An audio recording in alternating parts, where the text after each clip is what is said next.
Cherry blossoms drift through the air like falling embers, fragile, beautiful, and destined to die. Beneath the soft pink petals, a man kneels in silence, his blade resting across his knees. His face is calm, almost serene. The wind carries the faint sound of a bell from a nearby temple. For a moment, everything seems peaceful, sacred even. Yet in the next breath, that same blade will tear through flesh and spill his insides into the earth. This is not murder. It is ceremony. It is what the samurai called honor. For centuries, the samurai have been remembered as noble warriors, icons of discipline, loyalty, and stoic grace. They appear in our imagination like ghosts of a purer age, men who lived by an unbreakable code, who valued honor above life itself. But this image, polished by centuries of myth-making, conceals something far darker. Behind the calm surface of Bushido, the way of the warrior, there existed another truth, a world where obedience turned to obsession, and where cruelty was performed not out of hatred, but devotion. In the shadows of Japan's most elegant rituals lay the most grotesque acts of punishment ever conceived by man. These were not the barbarities of savages or criminals, but of scholars, poets, and generals, men who believed their blades carried divine purpose.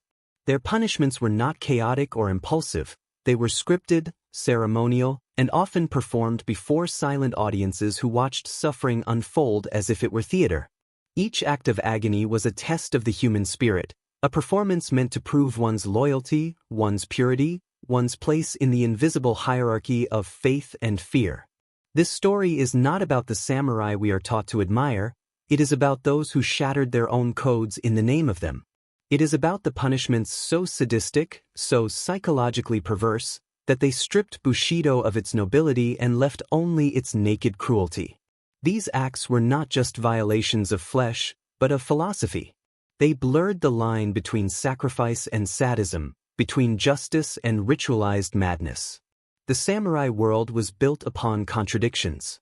They were both poets and killers, philosophers and executioners. They wrote haiku about the fleeting nature of life, and in the same breath, ordered the slow torture of a servant for breaking a teacup. They meditated on impermanence, yet demanded eternal loyalty from those beneath them. To understand the punishments that broke their own codes, one must first understand this duality, the way beauty and brutality were woven together so tightly that they became indistinguishable. Imagine a society where emotion was weakness, where failure was a disease that could only be cured by blood. In this world, honor was not a virtue but a weapon, a tool wielded by the powerful to command total submission. When a samurai disgraced his master, he was not simply dismissed, he was expected to destroy himself completely, both in body and in spirit. The act of death was no longer personal, it was political theater. Every drop of blood was proof of loyalty, every scream a confession of faith. And yet, behind this elegance of death, something twisted began to take shape. Lords discovered that fear could serve them better than love. They learned that honor could justify any cruelty, that sacred codes could disguise sadism. The punishments they devised no longer reflected the ideals of Bushido, they mocked them. The line between noble sacrifice and pure torture vanished, replaced by rituals of suffering so elaborate they seemed designed by demons, not men.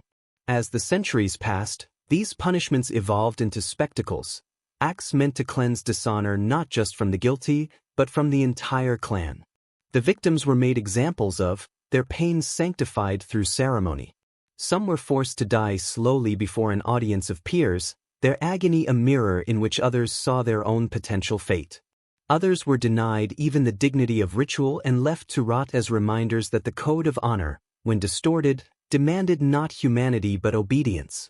Tonight, we peel back the silk curtain that history has draped over the samurai's legacy. We will enter the chambers where screams were muffled by walls of bamboo, where blood was spilled onto tatami mats in the name of virtue, and where honor became the most beautiful lie ever told. This is not the story of heroic warriors. It is the story of what happens when morality is turned inside out, when purity becomes punishment, and when the pursuit of honor transforms into the worship of pain. By the end, one truth will remain impossible to ignore. that the samurai's greatest cruelty was not what they did to their enemies, but what they demanded of themselves. Their world was built on a paradox, the belief that only through suffering could one find peace. And so, beneath the falling cherry blossoms, the blade descends once more. The petals are stained crimson, and the legend of honor begins to crack. They called it Bushido, the way of the warrior. It was supposed to be a philosophy of purity, loyalty, and discipline. But beneath its graceful words lay an invisible chain. To understand how the samurai became capable of such cruelty, we must first understand how Bushido turned devotion into bondage, how a code meant to elevate the human spirit became a weapon that broke it. Bushido did not begin as a single doctrine. It was born out of chaos, centuries of civil war, betrayal, and shifting loyalties among Japan's feudal lords.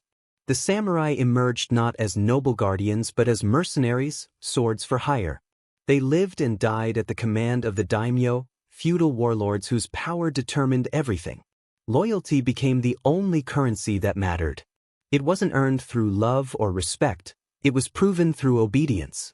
A samurai's worth was not in his courage or compassion, but in how far he would go to please his master, even if it meant spilling innocent blood or his own. As the wars ended and the Tokugawa shogunate unified Japan, the sword that once defended the land now turned inward. With peace came control. The shoguns needed to tame the warrior class, to keep their loyalty without allowing rebellion. So they gave the samurai a new mission, not to fight, but to serve. They replaced the battlefield with bureaucracy, the thrill of combat with the suffocation of obedience. The warrior's soul was wrapped in ritual and regulation. Every gesture, every word, every breath was dictated by rank and tradition. In time, loyalty became less about honor and more about fear. A samurai who doubted his master, who questioned an order, who hesitated for even a moment, was already dead. His life belonged not to himself but to the clan. To disobey was to dishonor one's ancestors, one's family, and the invisible gods who watched from above. Bushido spoke of virtue, but in practice, it was a system of psychological control. It demanded perfection from imperfect men and punished emotion as weakness. A single failure could undo generations of honor. Death was not just accepted, it was expected. This is where the darkness began to take root. When a man believes that death is his duty, cruelty becomes a kind of morality. The samurai were taught that the body was meaningless, that pain was beneath concern. This teaching, meant to create discipline, instead birthed a quiet madness. They learned to suppress compassion, to silence empathy, to transform suffering into proof of faith. When they inflicted pain on others, it was not cruelty, it was justice. When they tore themselves apart in ritual suicide, it was not despair, it was purity. Bushido had turned the act of dying into an art form, and in doing so, made the act of killing seem almost sacred. The daimyos and shoguns understood this power. They realized that Bushido could make men destroy themselves willingly. It could turn loyalty into a weapon sharper than any sword. Orders were no longer questioned, they were worshipped. To be commanded to die was an honor. To be tortured in the name of obedience was glory. And those who refused? They were stripped of their humanity. A master could punish a samurai in any way he saw fit: public humiliation, dismemberment, crucifixion, and the victim would accept it, believing it to be deserved. The code's beauty lay in its deception. On paper, it spoke of justice, benevolence, and courage. In reality, it was a machine designed to eliminate doubt. Every lesson drilled into a samurai's mind reminded him that his master's will was divine. The line between faith and slavery vanished. The code told him that the highest act of loyalty was to erase himself, to surrender not just his body, but his conscience. And once conscience is gone, cruelty becomes effortless. To outsiders, Bushido appeared elegant, even poetic. The rituals of greeting, the polished armor, the calligraphy, the gardens, all spoke of refinement and order. But that perfection came at a cost. Beneath every act of discipline was a fear of disgrace so consuming that it ruled every heartbeat. A samurai who lost face, who failed his master or showed cowardice, would rather carve open his own stomach than live another day under shame. In such a world, mercy had no place. Compassion was rebellion. Even family could become an extension of the code. Wives and children expected to die with their disgraced husband or father to preserve the illusion of loyalty. What made Bushido terrifying was not its violence, but its serenity. It made cruelty seem calm, reasoned, necessary. It convinced entire generations that pain purified, that suffering made one noble. And so the samurai lived within this illusion, believing they were pursuing honor, when in truth they were enslaved by it. The historian Yamamoto Tsunetomo once wrote, "The way of the samurai is found in death." To him, it was a statement of courage. But beneath those words lies something far more disturbing. If life itself is meaningless unless it ends in sacrifice, then every act of mercy is a betrayal. Every moment of hesitation becomes sin. This is the essence of the cult of honor, the place where devotion ceases to be virtue and becomes fanaticism. In this world, a man's identity was nothing more than a reflection of his master's will. The lords demanded not loyalty, but worship. They wrapped tyranny in the silk of philosophy and called it honor. They made obedience a religion and pain its sacrament. And within that system, every cruelty, every punishment, every twisted act of justice could be justified. Bushido was not just a code, it was a mirror, reflecting the darkest truths of the human soul, that under the right conditions, even virtue can become a form of violence. By the time the samurai realized they were bound not by duty but by chains, it was too late. The code had become the cage. And those who tried to escape it found that the punishment for breaking honor was far worse than death itself. The ritual began in silence. A man dressed in white kneels upon the tatami mat, his posture straight, his eyes calm. Before him, a small table holds a short blade, its steel polished to a mirror's gleam, its edge ready to kiss flesh. A witness stands nearby, sword drawn, prepared to strike. Outside, attendants wait, their faces expressionless. There are no screams, no cries for mercy, only the sound of the wind brushing the paper walls. This is seppuku, the sacred suicide. To outsiders, it appears as honor. To those who lived it, it was agony wrapped in ritual. Seppuku was the most famous and most misunderstood act in the samurai world. It was not simply death, it was theater, a ceremony designed to transform suffering into moral spectacle. Every movement was choreographed, the kneeling posture, the white robes, the precise placement of the blade. Even the choice of location mattered. A lord's garden, a temple courtyard, or a private chamber could become the stage for one man's final performance. The samurai's face was expected to remain composed as his body was torn apart. His silence was proof of his purity, his pain an offering to his honor. The ritual began when a samurai was accused of disgrace or failure so severe that death became his only redemption. Sometimes he volunteered, seeking to cleanse his name. More often he was ordered to die. A messenger would deliver the command in the Lord's name, an honor so grave that refusal was unthinkable.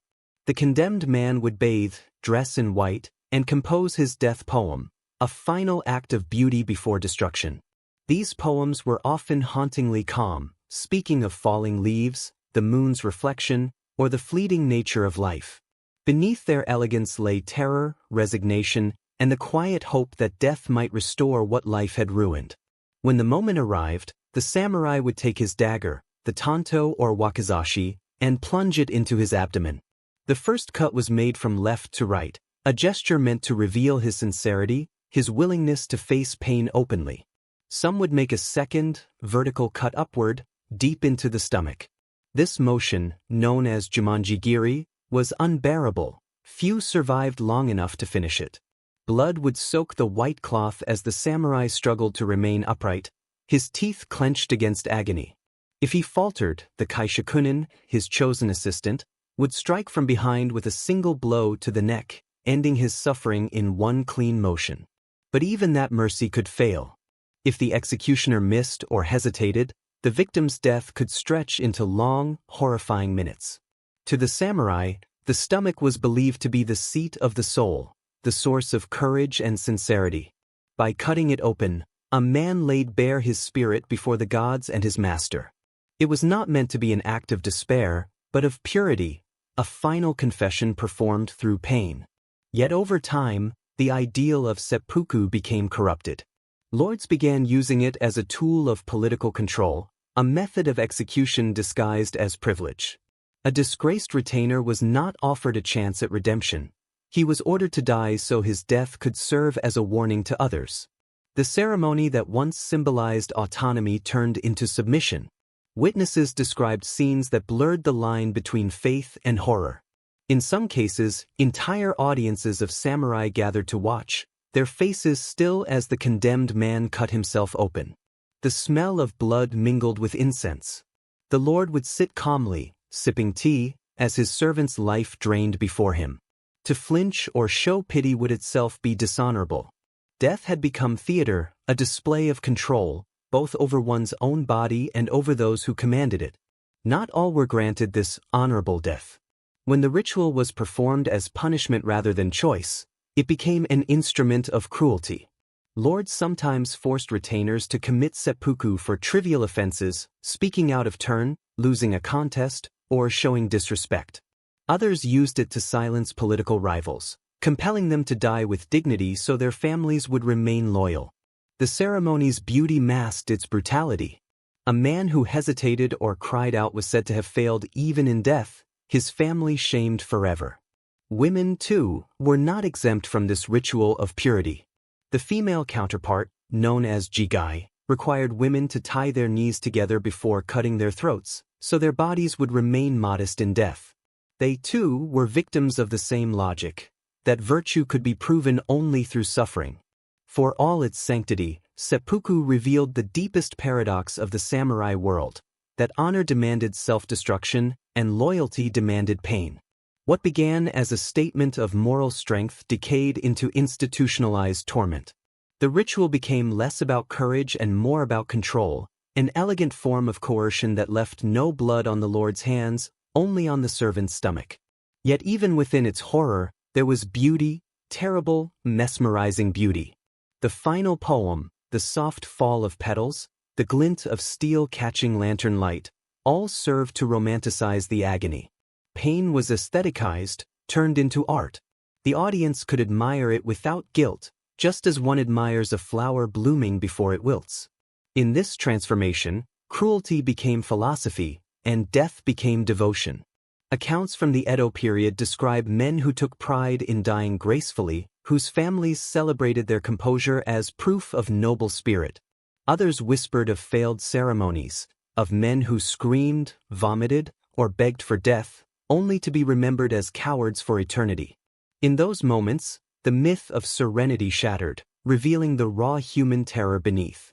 The samurai who carved his own flesh was not an icon of purity, but a man trapped within an impossible ideal, forced to destroy himself to remain worthy of existence.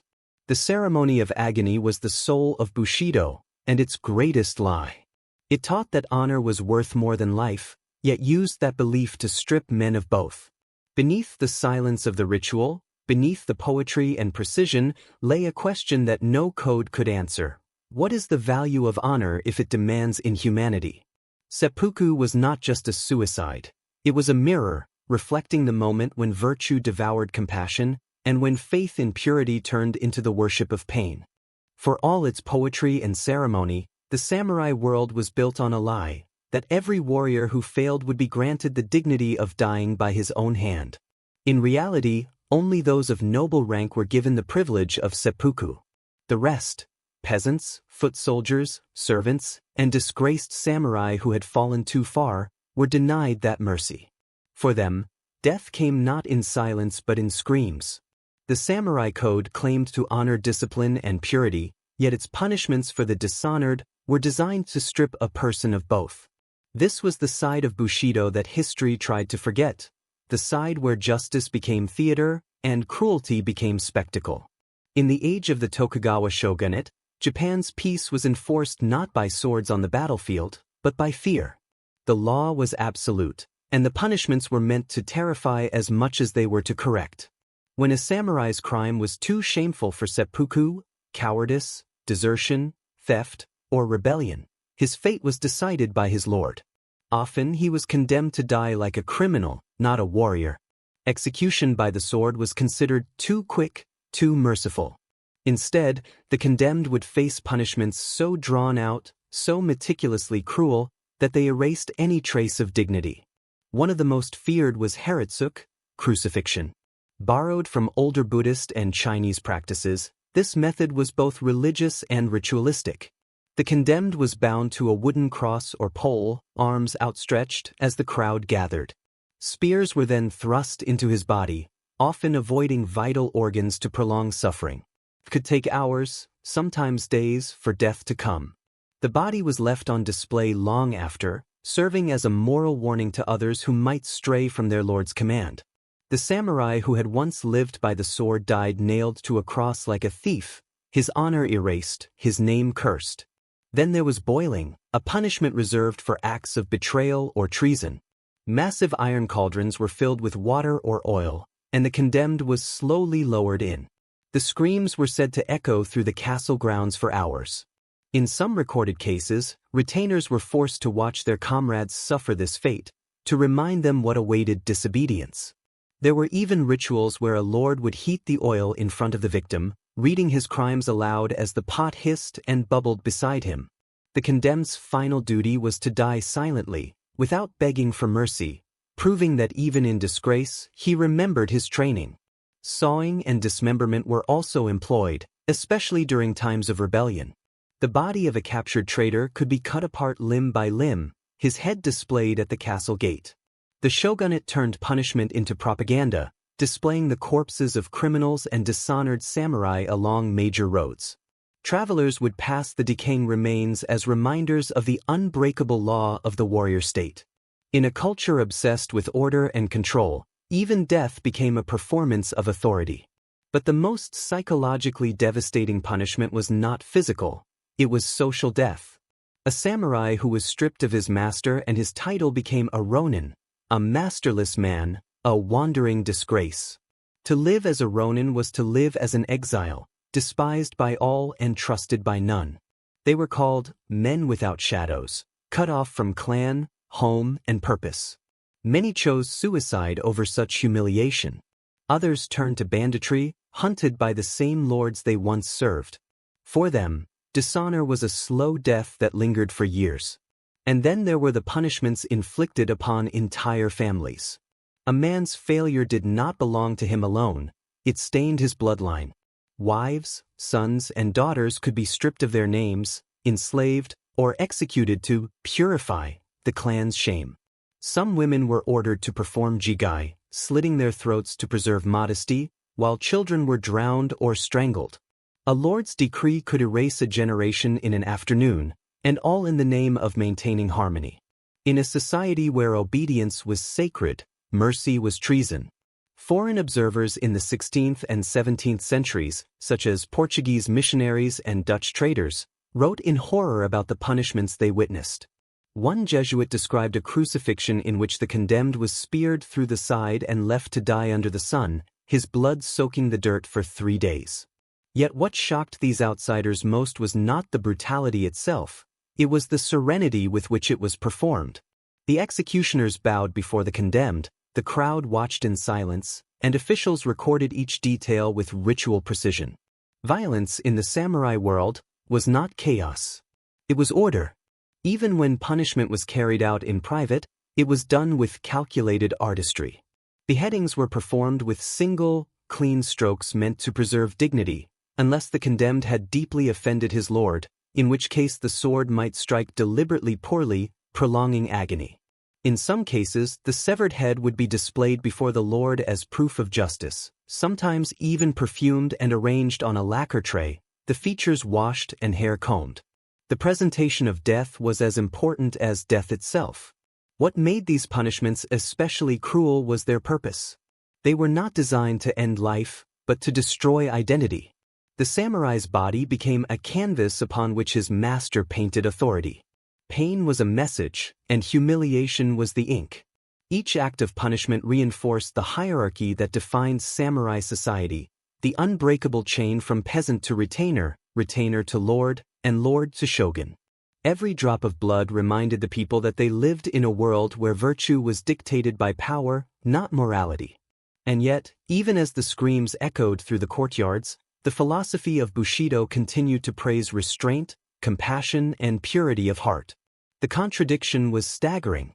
How could a culture that produced such refined art, poetry, and devotion to beauty also create such calculated brutality? Perhaps that was the essence of its darkness, the belief that cruelty could coexist with grace, that pain could purify, and that destruction could be disguised as honor. Those who were denied the right to die honorably revealed the true nature of the samurai code. For all its talk of loyalty and dignity, it was never about justice. It was about control, about reminding every man, woman, and child that honor was not theirs to claim. It belonged to the Lord alone. Once stripped of it, a person became less than human, a shadow without name or value. And so, while the elite samurai sliced open their stomachs beneath the falling blossoms, the dishonored were left to rot beneath the sun, crucified, burned, or buried alive. Their blood fed the soil that sustained the illusion of purity. The world admired the grace of the warrior, but beneath that elegance lay the stench of suffering. It was in these punishments, these grotesque performances of power, that the myth of the noble samurai began to collapse. The sword that once symbolized honor now revealed its truest nature, not as an instrument of virtue, but as a tool of domination. Shame was the cruelest weapon in the samurai world. It did not draw blood at first, it hollowed the soul, stripped identity, and left a man naked before his peers. For a samurai, losing face was a fate worse than death, for it meant the slow unraveling of everything he was raised to be. In a culture where silence was virtue and composure was sacred, punishment did not always require fire or steel. Sometimes, the most devastating wounds were carved into a man's spirit while his body remained untouched. These were the tortures of shame, the punishments designed to break not the flesh, but the soul. In the hierarchy of Bushido, honor was everything. It determined one's worth, one's legacy, even one's family's survival. A man's face, his mensu, was his most sacred possession. To lose it was to lose existence itself.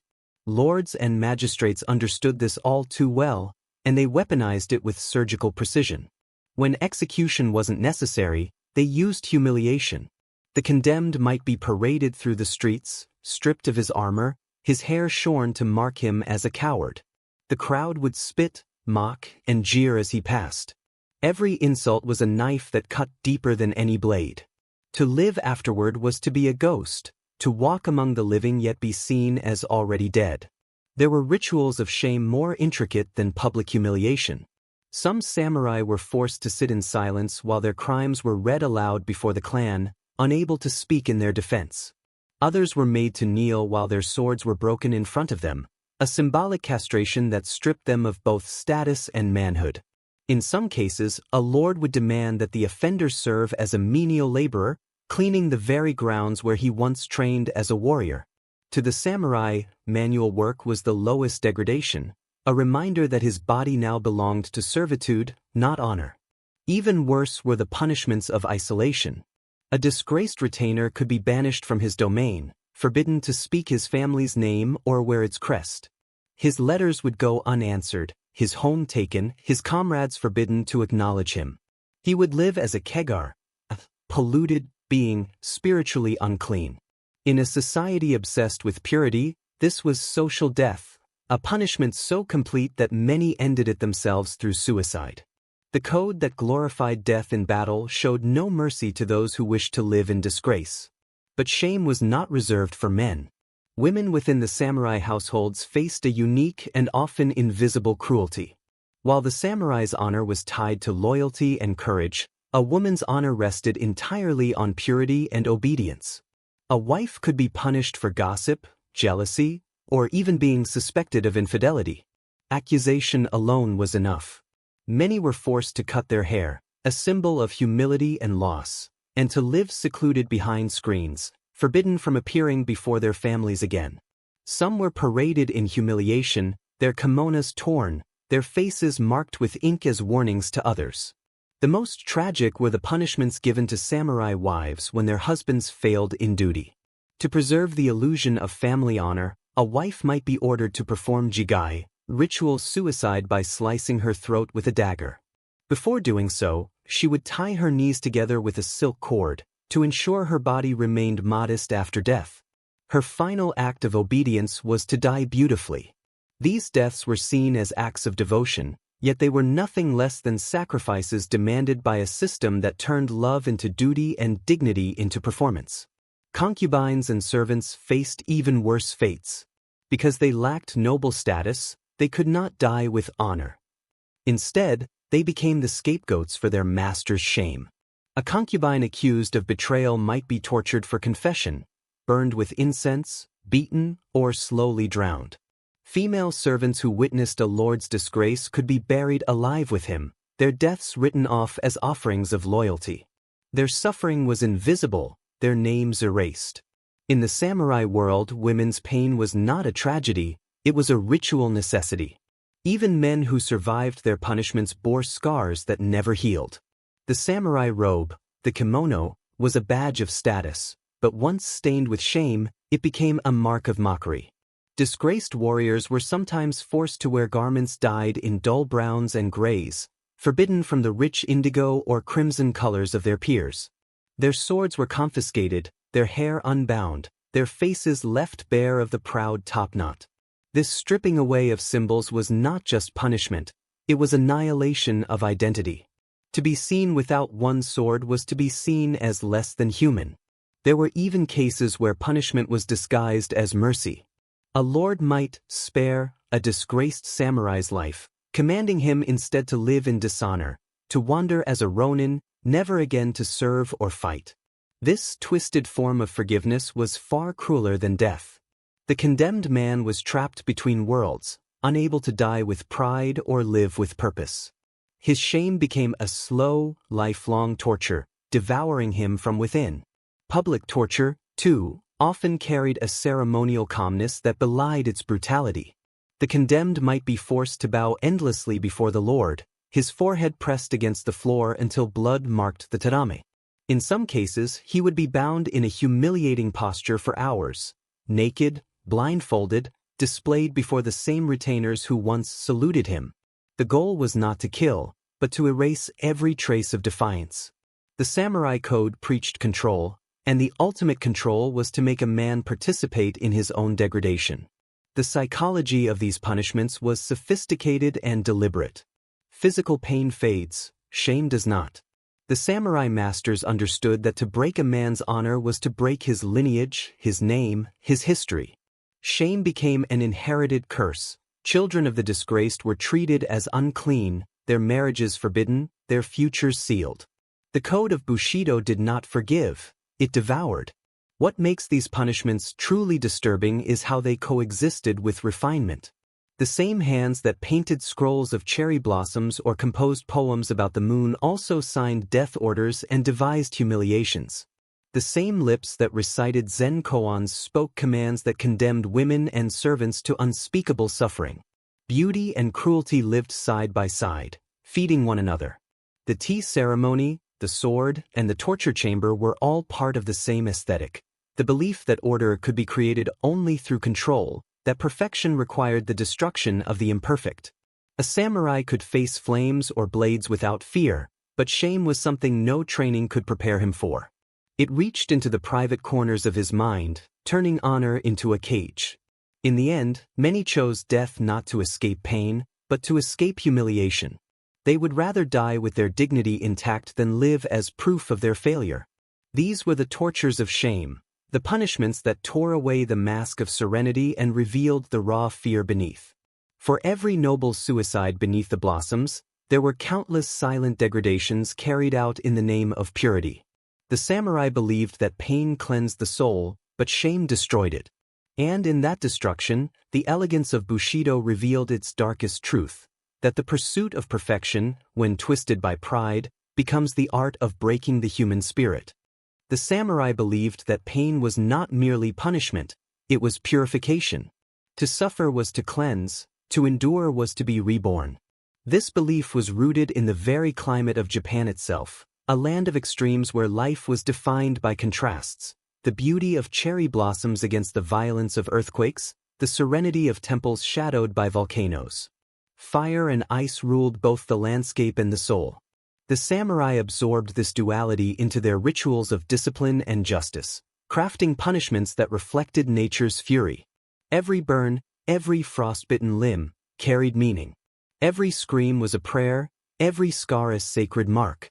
Among the most terrifying punishments were those that used fire, symbol of purification and divine wrath. In Buddhist and Shinto philosophy, fire was both destroyer and cleanser, capable of erasing sin and freeing the spirit from corruption.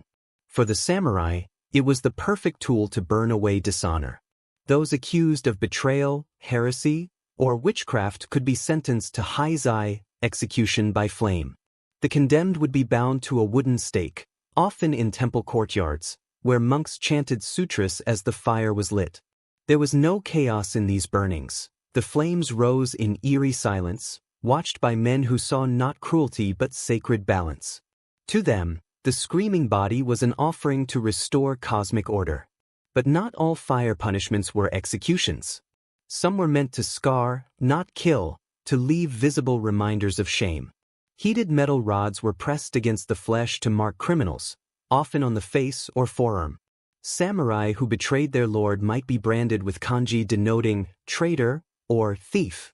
These marks ensured that dishonor could never be hidden. The pain of the branding was only the beginning. The true torment came afterward, when every glance reminded them that the fire had burned away their humanity. Fire was also a weapon of symbolic purification for women accused of impurity. In some cases, a wife suspected of adultery would be forced to hold a red-hot iron or walk across glowing coals to prove her innocence. Survival without injury was seen as divine proof of virtue. Burns were evidence of sin. Many died in these trials, but their deaths were accepted as justice, not tragedy. It was believed that the flames exposed the truth of the soul, that those who burned were guilty in spirit even if their tongues never confessed. If fire represented purification through destruction, ice represented purification through endurance. Japan's winters, especially in the northern provinces, were harsh and merciless. Samurai punishments used this climate to test the body's devotion to duty. One punishment, known as mizugori, forced the condemned to stand in freezing rivers during the coldest nights, sometimes for hours, chanting prayers or confessions while the current cut into their skin like knives. When they collapsed, their bodies were left to freeze, forming eerie statues in the morning frost. For witnesses, it was not horror, it was a lesson. The samurai learned that purity was found not in comfort but in suffering. Other punishments combined ice and ritual humiliation. A disobedient servant or soldier might be stripped naked and tied to a post during snowstorms, forced to meditate until death. In certain domains, those who violated temple laws were buried up to their necks in ice and left until dawn, the rest of their bodies submerged in freezing water. To endure without screaming was seen as a final act of redemption, a last chance to prove courage before death. The cold became a silent judge, indifferent yet absolute. Fire and ice were also metaphors for emotional extremes that the samurai were taught to master. Fire symbolized passion, desire, and rage, the dangerous impulses that threatened a warrior's composure. Ice represented restraint, control, and spiritual stillness. Punishments that involved these elements were more than physical, they were moral performances meant to restore balance. When a man burned, it was because his inner fire had consumed him. When he froze, it was because his heart had turned cold with dishonor. In this way, punishment mirrored psychology. The body was treated as an instrument for spiritual correction. One of the most disturbing fire rituals was Kain Jigaku, or flame hell. It was inspired by Buddhist depictions of the afterlife, where sinners were tormented by fire demons. Some samurai domains recreated these scenes as warnings. Criminals would be forced to watch others burned alive while monks recited verses describing their descent into Jigaku, hell. The message was clear: dishonor in life led to eternal torment. These spectacles blurred the line between justice and religion, turning punishment into theater. The watchers were meant to feel both fear and reverence, a dark awe that bound them tighter to their code. Conversely, rituals of ice were often performed in silence and solitude. In some sects of warrior monks, voluntary freezing rituals were acts of devotion. The participants stood under icy waterfalls for hours, believing the shock cleansed the body and mind of impurity. But when imposed as punishment, the same ritual became a method of death. The condemned were forced to endure it until their bodies stopped shivering, their lips blue, their prayers fading into the roar of the water. To die in such a state was considered both a penance and an offering, a final moment of stillness before the spirit's release. The samurai philosophy behind these torments was chillingly consistent. Pain was not chaos, it was order. Suffering had purpose. The extremes of heat and cold represented the dual forces that governed life and death. Fire destroyed to cleanse, ice preserved to purify. Each punishment carried symbolic meaning, reinforcing the moral universe that the samurai lived by. To an outsider, these acts were barbaric. To those within the code, they were sacred disciplines meant to maintain harmony between man and the divine. Yet beneath this spiritual justification lay a darker truth. These rituals were also tools of control. Lords and magistrates used pain to remind their subjects that obedience was survival. The language of purification masked the reality of power. Every burnt body, every frozen corpse, was a warning: obedience through fear, devotion through terror. The same ideology that demanded serenity also demanded submission. In this paradox, Bushido revealed its hypocrisy. The pursuit of moral perfection became indistinguishable from tyranny. What makes these punishments truly haunting is their beauty. The fires that consumed the condemned lit up the night like sacred lanterns. The snow that buried the penitent fell softly, like a shroud of forgiveness. Even death was choreographed, controlled, aesthetic, meaningful. To the samurai, there was elegance in agony and symmetry in suffering. Pain was not random, it was art. As dawn broke after a night of burning or freezing, the air carried a strange stillness. Smoke curled into the cold morning sky, mingling with mist. Those who survived were reborn, scarred, silent, purified by extremes. Those who died were honored not as criminals, but as sacrifices to the balance of the world. The cycle of fire and ice continued, cleansing not just individuals but society itself. In these rituals of pain, we see the heart of the samurai contradiction. They sought beauty in destruction, peace in agony, enlightenment in death. Fire and ice were their teachers, their punishers, their gods. To live as a samurai was to walk a narrow path between both, to burn without being consumed, to freeze without breaking. And in that fragile balance, they found their truth, that purity demands a price, and the line between devotion and cruelty is drawn in blood and frost. The gods of the samurai were not gentle beings. They were not saviors, nor forgiving fathers. They were reflections of nature, beautiful, violent, indifferent.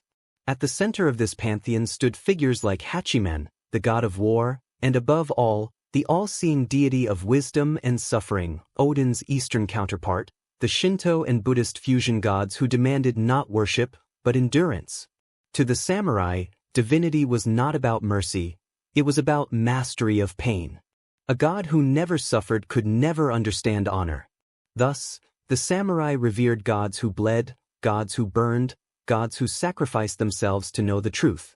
In this spiritual world, pain was the highest form of communication between man and the divine. Just as fire cleansed the body and ice tested the soul, suffering was the bridge that joined human imperfection to divine transcendence. A samurai who endured torment without flinching was not just brave, he was divine in spirit. The idea stemmed from the Buddhist concept of do, the path, the belief that enlightenment came not from comfort, but from confrontation with suffering. Yur or execution with calm. They called it muga no kokoro, the heart without self. It was a mental void in which fear and pain dissolved into acceptance. Some could meditate through their own death, breathing evenly even as flames consumed them or blades pierced their flesh. Witnesses described such deaths with awe. The victim appeared at peace, his serenity more terrifying than his torment. These ideas were deeply influenced by the Buddhist deities who themselves embodied suffering as transcendence. Fudo-mayu, the immovable one, was depicted surrounded by fire, his expression fierce and unmoving. He was both destroyer of evil and guardian of wisdom, symbolizing the belief that enlightenment required destruction of the self through pain. Samurai prayed to Fudo before battle, seeking not protection, but steadiness, the will to endure suffering without breaking. To be like Fudo was to master one's fear so completely that even death lost meaning. Yet there was a darker side to this divine philosophy. If gods endured pain as proof of purity, then humans were expected to do the same. Lords and priests turned this theology into a doctrine of obedience. When a warrior disobeyed, his punishment became a spiritual trial, his agony a form of worship. Death sentences were carried out as ceremonies, complete with monks, incense, and prayers. The condemned was told that through pain he could reach redemption, that by dying with dignity, he might become like the gods he revered. The cruelty of the act was hidden beneath layers of ritual beauty. Even the legendary act of seppuku, ritual suicide, was rooted in divine imitation. The samurai who disemboweled himself was believed to be cutting away the impurities of the soul, mirroring the self-sacrifice of deities who destroyed their own bodies to restore cosmic balance. Witnesses described the moment not as horror, but as transcendence. The air thickened with incense, silence fell, and as the blade entered the flesh, there was no scream, only a slow exhale, a final surrender to purity. This was not mere death. It was transformation, the human body becoming divine through agony. The samurai also believed their gods communicated through natural suffering. Earthquakes, plagues, droughts, all were signs of divine displeasure. When disaster struck, the people sought scapegoats, often among the lower ranks of warriors or servants. These chosen victims were tortured or sacrificed to appease the angry spirits. The logic was simple and chilling. To restore balance, someone had to suffer. The rituals were carried out with solemn grace, as though violence could soothe the heavens. Pain became a language, one that both man and God understood. In this worldview, cruelty was not an accident, it was sacred necessity. Even the gods demanded blood. The samurai were trained from childhood to accept this truth. They learned that compassion was weakness, that mercy disrupted order. Only through discipline and suffering could one achieve harmony with the divine. The same mind that could compose poetry about falling leaves could also execute a prisoner without hesitation. Beauty and death were not opposites, they were partners in the dance of cosmic order. Some stories even told of warriors who achieved enlightenment through extreme pain. The legend of Matsuo Arinaga, a retainer who was burned alive for treason, said that as the flames consumed him, his face remained serene, his lips chanting the Lotus Sutra. The spectators, once horrified, fell to their knees, believing they had witnessed the birth of a saint. His ashes were collected as relics. The line between execution and divinization blurred completely. Death itself became a kind of apotheosis. The divine sanction of pain extended beyond men. Women who died in ritual purity, whether through jigai or by enduring torment silently, were sometimes honored as anabodhisattvas, female saints of endurance. Their deaths were recorded in temple scrolls, not as crimes or tragedies, but as lessons in devotion. In this twisted theology, even victimhood was glorified. The gods did not save them, they admired them. The mythology that bound the samurai to their gods was not built on love, but on reflection. The divine mirrored the human imitated the divine. Pain was the common thread, the proof of sincerity. A samurai who suffered for his lord mirrored a god who suffered for the universe. This symmetry made cruelty logical, even holy. To question it was to question the order of the cosmos itself. But within this order lay an unspoken terror, the realization that the gods themselves were indifferent. The universe did not comfort those who suffered. It merely observed. The samurai who endured torture in silence did not always ascend to enlightenment. Sometimes he simply died forgotten. The rituals of pain gave meaning to meaninglessness, creating beauty where there was only horror. This, perhaps, was the deepest secret of the samurai spirit, They imposed order on chaos by giving it ritual, by dressing cruelty in poetry. In the end, the gods of pain taught the samurai their most enduring lesson, that life itself was a test of endurance. To live honorably was to suffer with grace. To die well was to dissolve into eternity without resistance. Pain was not the enemy, it was the teacher. Through fire, through frost, through the sword, the samurai sought to become divine, not by avoiding agony, but by mastering it. And so, the temples and battlefields of feudal Japan echoed with prayers and screams alike.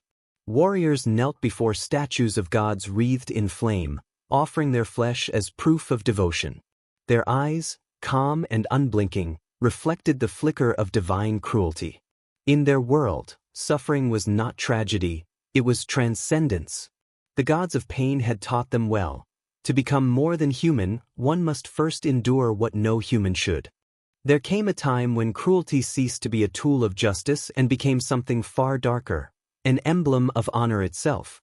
In the late Sengoku and early Edo periods, the samurai world entered a paradox so profound that it poisoned the very heart of Bushido. The code that once sought balance, loyalty, and restraint began to devour its own ideals. Mercy was seen as weakness, compassion became treason. What emerged from this distortion was a civilization that worshipped control so deeply that it found beauty in the destruction of the human body. This was the death of mercy, the moment when cruelty became honor. The origins of this transformation lay in the fear of chaos. The samurai were born in centuries of war, where betrayal could come from the closest ally, and survival depended on the illusion of unbreakable discipline. In such a world, cruelty was not senseless. It was method. To rule through fear was to maintain order. To forgive was to invite rebellion. Lords began to view punishment not as moral correction but as political theater.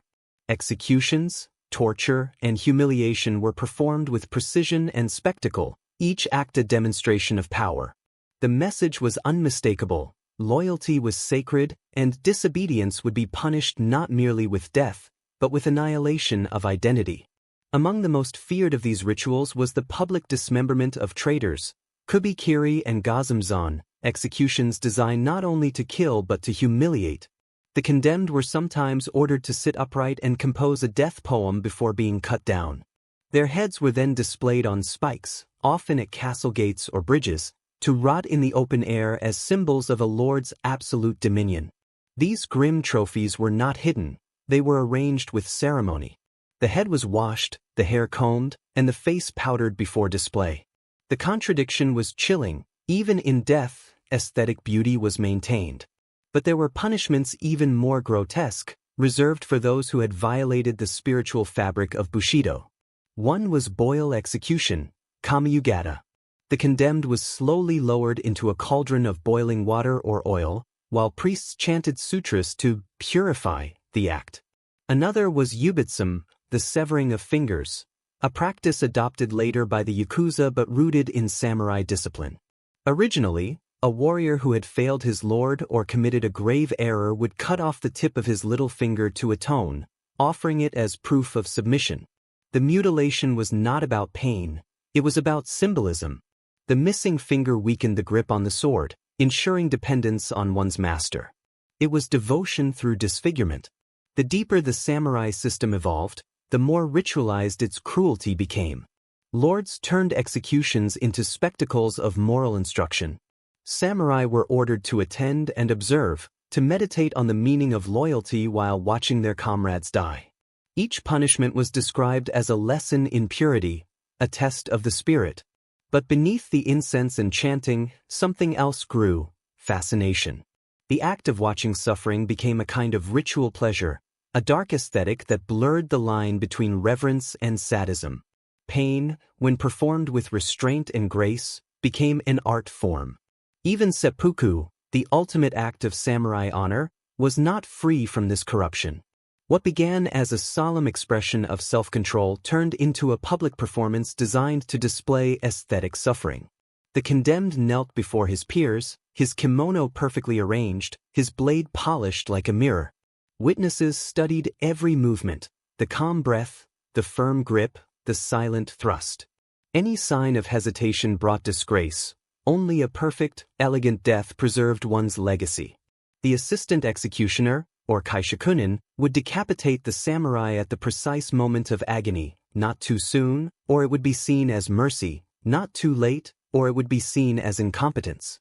In this choreography of death, compassion had no place. It was during the long peace of the Edo period that cruelty reached its psychological peak. When war ceased, the samurai no longer had enemies to fight, and their violence turned inward. The need to prove devotion, discipline, and purity found expression in ever more extreme rituals.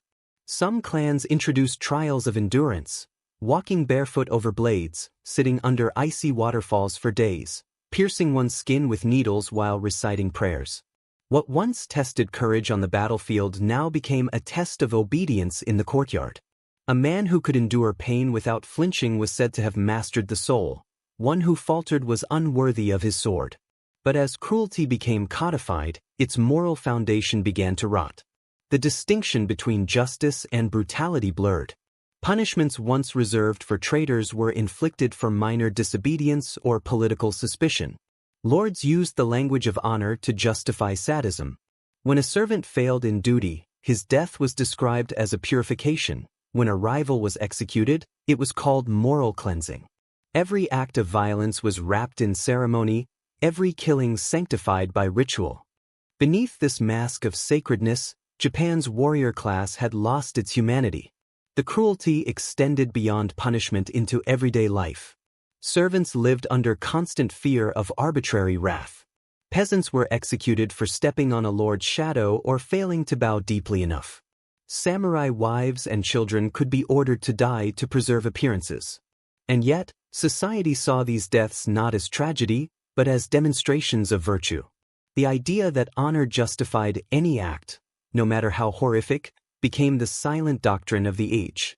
The code of Bushido, once intended to guide moral conduct, had become a justification for domination. There were, however, rare voices of dissent, men who saw the madness behind the mask. One such figure was Yamamoto Tsunetomo, author of the Hagakure. Though he glorified death as the essence of the warrior's path, his writings also revealed an unease with what the samurai had become. He lamented that warriors were forgetting sincerity, replacing it with empty gestures of loyalty. Yet even he could not escape the paradox. He urged compassion, but praised self-destruction. In a world where mercy was heresy, even wisdom bowed to cruelty. The psychology of this transformation was profound. When a society believes that pain refines the soul, cruelty becomes virtue. The samurai were taught from childhood that their worth depended on endurance, obedience, and death. To question cruelty was to question their own existence. Thus, they learned to love what destroyed them, to find serenity in agony, to see beauty in submission. Over generations, the samurai did not merely accept pain, they aestheticized it. Suffering became art, violence became language. By the 17th century, Japan's peace was built on silent terror. The sight of a head displayed at dawn, the echo of a woman's ritual suicide, the smell of incense after an execution, these became ordinary parts of life. The samurai had mastered stillness, but at the cost of empathy. Their faces were masks, their hearts, disciplined voids. Mercy was forgotten because it had no function in a system where order required obedience, and obedience required fear. And yet, in this perfection of cruelty, there was an undeniable grandeur. The discipline, the ritual, the composure, they turned horror into ceremony. Watching a samurai die by his own hand was both devastating and mesmerizing. It was beauty built from terror, serenity born from pain. The very calmness of it was the final act of violence. Emotion strangled until nothing human remained. This is what made the samurai world both terrifying and fascinating. It was not barbarism in chaos, but barbarism in balance. Cruelty carried out with poise, silence, and ritual grace. They believed they were preserving purity, but in truth, they had murdered it. The death of mercy was not sudden. It was ritualized, aesthetic, and absolute. The blade that once defended honor now served vanity. The fire that once purified now consumed the soul of an entire class. And so, when the samurai age finally ended in the 19th century, it did not die in battle. It faded into stillness. The same discipline that had once ruled empires turned inward, consuming itself in its quest for perfection. In their pursuit to embody gods of order, the samurai became reflections of cruelty disguised as beauty. They proved that even the most noble ideals, when stripped of mercy, can become monstrous. For in the end, the greatest horror of the samurai world was not the punishments they inflicted, but how calmly, how beautifully, they believed it was right to do so. When the age of the samurai ended, their swords fell silent, but their spirit did not. Their code of honor, built on beauty, pain, and obedience, dissolved into Japan's identity like ink into water.